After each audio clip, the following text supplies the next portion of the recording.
Hello and welcome to Global Eye with me, Parikshit Luthra. Our top story, President Xi Jinping is all set to clinch a third term at the 20th Party National Congress. This will make him the most powerful Chinese leader since Mao Zedong. What makes this meeting of top Chinese leaders so important? Well, this is the most important meeting of the Chinese Communist Party that will go on for 7 days in Tiananmen Square's Great Hall of People. 2,300 delegates will gather. 200 will be selected to join the Central Committee. The Central Committee will then elect 25 people to the Politburo, and the Politburo will appoint members of the Politburo Standing Committee. The 7-member, all-male Standing Committee, which includes Xi Jinping, the General Secretary, is the topmost decision-making body in China. Now, in the run-up to the Party Congress, more than 70 Chinese cities have been under lockdown. There has been strict enforcement of the zero-COVID strategy, despite severe economic disruptions, mind you. Police in Beijing were mobilized after a rare public protest against the zero-COVID strategy. We have also seen reports of increased internet censorship in the run-up to the Party Congress. The 69-year-old Xi Jinping is likely to win a third term that will further strengthen his control over the party. Xi's third term could mean a more authoritarian China. The Xi Jinping school of thought will be further enshrined in the party's constitution, according to experts. Now, under Xi's brand of Chinese socialism, we have seen a crackdown on many top Chinese companies across sectors. President Xi will open the Party Congress. The top leadership team will be announced. The world would be watching Xi's vision for the economy, politics, foreign policy, and climate change. Analysts across the world would like to see how China's policies over the next 5 years will address the economic slowdown that is going in China, the real estate sector crisis, and tech sector regulations as well. Let's open this up to our guests. We are joined by Einar, Tangen, an expert on China's political affairs, and Ambassador Vishnu Prakash, former Indian ambassador to South Korea. Gentlemen, thank you very much for joining us. Einar, Tangen, what, according to you, will be the most important takeaway from this Party Congress? It is being touted as the most important meeting of the Party Congress in its history. Well, I don't know if it's the most important, but it certainly is, a very important one. What you're going to see here, there's two main themes. One is continuity. Right now, with the kind of headwinds that are being faced globally with the recession, inflation, wars, conflicts, America is in disarray. It's very important to China to show a unified face, and continuity is going to be it. And that's why Xi Jinping is going to get a very big boost from the party. No one wants anyone to think that there's can be divisions within it. But the second part is going to be preparing for the future. And by that, I mean they have to bring on the next generation of leaders. The Chinese Communist Party has identified long-term goals, 2049, et cetera, that they want to achieve. And if you're going to do that, you need to bring on the next set of leaders and prepare them. Under the Chinese system, they like to have somebody involved for at least 5 years before they, on the Standing Committee, before they can rise up to take, one of the two top roles, either premier or president. So at this juncture, it's all about those two issues. A lot of people talk about everything else, but the fact is, this is what is the main concern here in Beijing. All right. Ambassador Vishnu Prakash, as a former Indian diplomat, what would you be watching out for in terms of his approach to foreign policy and the world economy? Good evening. The lineup that will come up after the coronation of Emperor Xi, the Party Congress will, in fact, it's the coronation party for President Xi. After the Party Congress is over, then the Central Committee, newly elected Central Committee would meet to rubber stamp the new Politburo and the Standing Committee. The members of the Standing Committee that will give some indication of the direction in which China is heading, because clearly the writ of President Xi is supreme. He is in complete command. He is in complete control. Observers are have noted that there is no leak whatsoever about what the new lineup is likely to be. So that is the kind of tight control he's exercising. And it will also depend on the age of the new Politburo, whether those who are in their 50s are brought in, or somebody in the 60s is brought in, born in the 60s. If somebody or two members or three members in the standing committee are born in the 60s, then it will acquire a different complexion. Whether Li Keqiang, the premier, continues, does not continue. So there are, at the moment, lots of speculation. The only certainty is that President Xi will be elevated as the new paramount leader. Already the Chinese media is calling him the helmsman, the people's leader, etc., titles which have been associated with Chairman Mao. So it is a watershed moment in the Chinese history, and the personalized dictatorship, era of personalized dictatorship of President Xi will be unveiled through after the party congress. Right. In our Tangen, do you feel that there will be a change in some of the economic policies in China, especially the zero COVID strategy? It has been very disruptive. Do you think after the party congress, once he gets a unprecedented third term, things will change as far as the COVID strategy goes? No, I mean, the COVID strategy here is dictated by science, not politics. We've seen what happens when you try to mix politics with COVID. It's not pretty. So, you know, at this juncture, they're going to follow it. Their main concern at this point is what's called long COVID. 17 million people in Europe alone have it. In the United States, 500,000 workers have been affected. They moved from the productive side of the equation to now being a drag on society because they're no longer able to be fully functional. There's real concerns when you start multiplying those numbers times the number of people in China. And they're very concerned about that. They've also been a little bit remiss in terms of pushing vaccines. You really need to have a vaccine within the last 6 months to have it be very effective. After 6 months, it's probably time to get a booster. I imagine that once they start embarking on a serious vaccine drive, then you'll know that that's the time when things will open up. I can tell you this, that throughout China right now, they're building intensive care wards, not just in the cities, second, third, fourth tier cities, but even in large villages. And this, you know, obviously they're building these so that they can handle an influx of people if in fact they do get sick. They've also acquired medicines that will allow them to treat people who decide not to have the vaccine and you know, get sick. They want to take care of these people. Remember, you can say what you want about China, but they have protected their people the best of any nation in the world, regardless of size. If you start looking at the mortality rates and the number of people who've caught it. Right. Ambassador Prakash, to come to you right now, when it comes to India-China relations, a lot of the global media reports, the Western media reports have been saying that we will see a more authoritarian China. So do you feel that issues such as the dispute at the Indo-China border, we will expect President Xi to take a harder stand, a tougher stand? Well, let us see what he has done so far.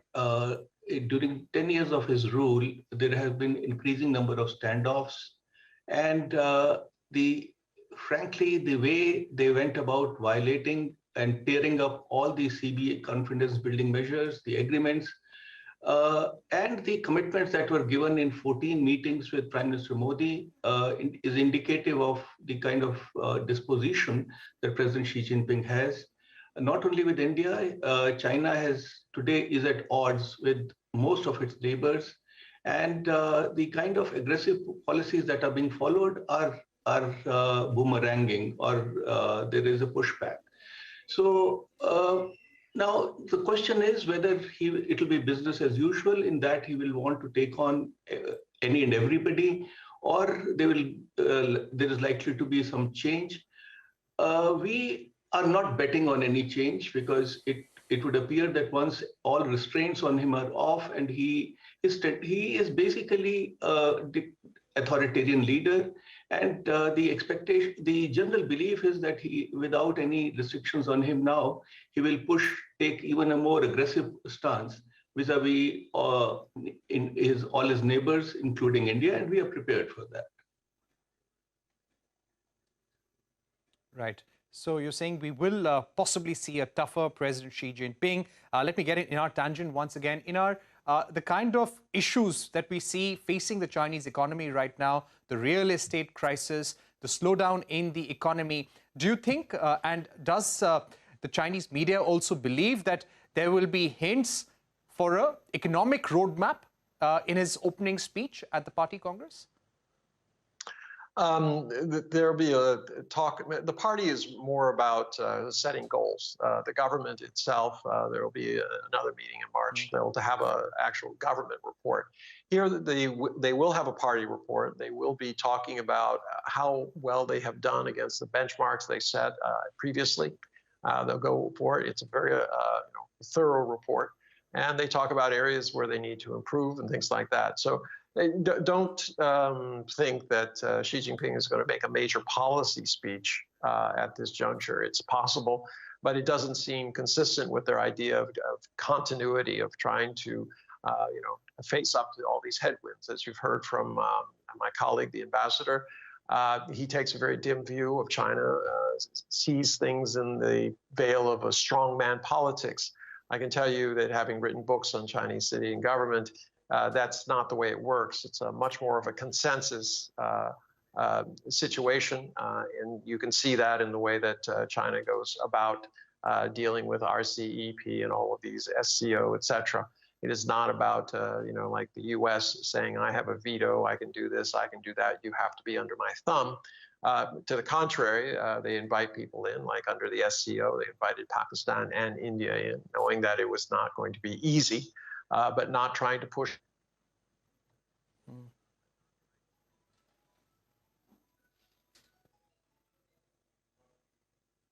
All right, we seem to be losing that link within our tangent, but we've also come to the end of this discussion. Ambassador Prakash, thank you very much for joining us here on this program, giving us a sense of the 20th Party Congress and why it's also important for India to take cues from President Xi Jinping's speech there. We're going to take a short break at this point, but coming up on the other side, we shift our focus to the ongoing protests in Iran. We will be joined by Kamin Mohammadi, journalist, writer, and also Persis Karim. Don't go anywhere. That's coming up on the other side.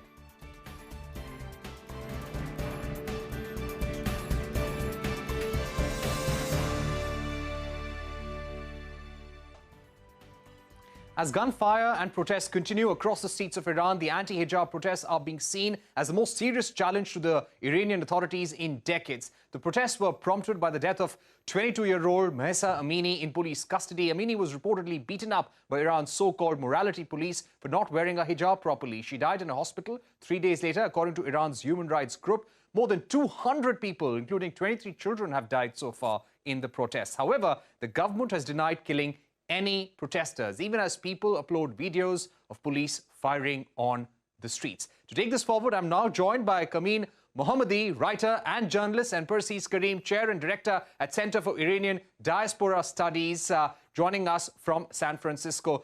Persis Karim, I'd like to ask you about these protests. Do you think, and we've widely read that these are unprecedented, there have been protests over the last 2 decades, nothing of this kind. Will this force a regime, changes in the Iranian regime and their approach to women's rights? Well, I think one of the things that we don't know is where this is going. And part of it is that this is a unique moment in the history of the world to see this many people out on the streets and to not have a leader that is identifiable. It's a spontaneous effort on behalf of the people of Iran. And I want to point out that it's also the Kurdish people who have paid a very high price inside of Iran. The thing that makes this a very unique protest is that it's led largely by women. Men have joined in, of course, but it was started by the death of Mahsa Amini in police custody. And in a way, her death is the spark for many other grievances against the Islamic Republic.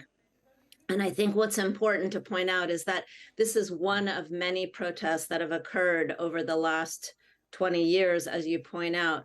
But there have been many attempts to reform the laws, especially the discriminatory laws against women over the years, and that failed. And many people feel that voting failed, that there has been little opportunity for Iranians to address their frustration. And then, of course, the economic situation in Iran as a result of sanctions, COVID, is another sort of fuel for what's happening on the streets. So I think while it's fundamentally about discrimination and what we call gender apartheid in Iran, there are many more people joining in because they see the regime as failing to address the people's needs, and also the absolute frustration with the repression that has occurred over and over again over the last 40 years. Any dissent is not tolerated. And of course, these protests were met with violence in 2019, in 2009. So it's not unique that they're meting out particular violence towards these protesters. What's unique is that people are resisting in an unprecedented scale. Okay. Absolutely. We have been seeing that happen, not just in Iran, across the world as well. Kamin Mohammadi, if I can get you in at this stage, Ayatollah Khamenei, the supreme leader of Iran, has blamed US and Israel for orchestrating these protests. He's made it clear that these protests will be dealt with severely. Do you think the Iranian leadership this time will be able to control these protests with a heavy hand? That's a good question. I think that they will try, and I think that what we have ahead of us is grim, because historically you can see that the Iranian regime hasn't been particularly shy about turning its brute force onto protesters. And the Green Wave movement of 2009, which was organized, which did have leadership, all the things that, as Persis said, doesn't seem to exist with this particular set of protests. It took them 7 months to really effectively quash that movement. It wasn't just about the arrests and the killing in the moment. That was an operation, where they swept through anybody who had any connections, any links. So can they do it? They have the ability, I assume, but what is unique about these protests is that in spite of this, people are not going home. And I think what we're hearing is that the security forces are getting very exhausted. They're getting tired. This has been going on for a month now. We're seeing anecdotally also some members of the police joining the protesters. We're hearing also that they don't necessarily want to turn this sort of violence and brute force against their own people. So certainly they can. Whether they will, of course, this regime has not ever really dealt with dissent in any way other than to kill, jail, and goodness knows what else. I mean, we've heard that a lot of the young people, the young girls who are being taken, and the average age, I want to say this, of those being arrested is 15. They're taking them to, mental institutions for re-education. So it's a very dark outlook. Right. Of course, a very dark outlook there. Persis, Karim, just to bring you in once again, do you think the sanctions, the international pressure at this stage is going to work on the Iranian regime? Or do you think if any change can be brought out, it can only be brought out by the Iranian women right now? Well, we know that the sanctions are part of what has brought people to this moment. The crushing inflation that has occurred inside of Iran is certainly part of people's frustration with their own government. I don't know how many more sanctions can be levied against the Iranian state. It's pretty sanctioned already. I think that my feeling is that it's likely that the people of Iran will determine the fate of their country themselves at a very high price. And that, in a sense, what they're responding to is the way that the regime is perceived by the outside world is also how they themselves perceive it as an oppressive regime, and that they have tried to compromise and reform it without success. So I don't know that the sanctions or further sanctioning, I know that, the IRGC was already sanctioned, now the morality police, but will that actually have any effect economically? I seriously doubt that will determine this regime staying or going. I think really it's about people's will to affect some fissures inside of the establishment. We've already seen a little bit of that, as Kamin Mohammadi said. But also, I think if there begins to be more killing of girls, of children, which there already has been, as we know from the young women who've been killed already at the hands of security forces, if there continues to be that kind of response, I think it will really determine what happens in terms of any disagreements at the highest levels of this regime. Okay, my final question to Kamin Mohammadi. We're running out of time on this program, but Kamin Mohammadi, if I were to ask you, what are you really hoping for will come out after these protests conclude? And the Iranian diaspora, how are they supporting the people on the ground? We're hearing about internet crackdowns as well. So at a time like this, people like you, how are you supporting the Iranian women and young students on the ground? It's a really great question. Our hopes are, the longer the process go on, the more hope we have of some kind of lasting change. But I suppose in the first instance, while there is hope in seeing that people are taking some power and taking some space, and women particularly are saying no, enough. And that's unbelievably inspiring to see our people really lose the fear, of the regime. But I suppose we all see lots of bloodshed ahead because we know how this regime is. What can we do in the diaspora? We can help to bring attention to, and we can help to amplify the voices that are actually coming out of Iran. I think it's really important for us not to impose our narrative and our desires onto what's going on there, but as best as we can support the people of Iran. And I think mostly what we can do is give them sort of moral support. These hashtags are followed. Iranians are massively on social media, 80% of the population. Of course, we hear about internet going down. Yes, people are sending VPNs. They're sharing ways for people inside Iran to circumvent.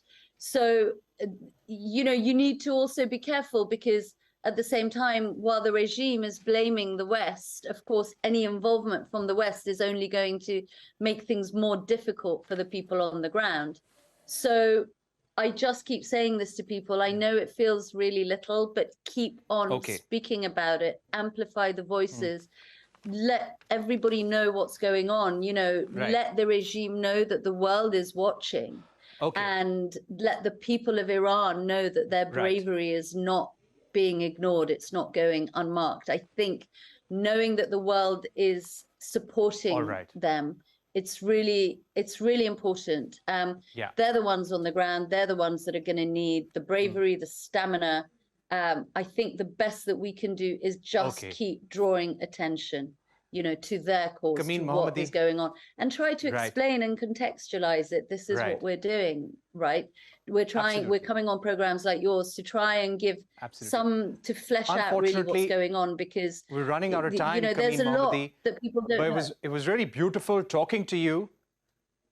Yeah, it was beautiful talking to you and Persis, Karim. We've run out of time, unfortunately, but we'll keep this conversation here on Global Eye on CNBC TV 18 because this is a story that the world has been watching very closely. And our thoughts and prayers with the Iranian women and children on the ground there. With that, it's a wrap on this edition of Global Eye. Thank you for watching. Goodbye.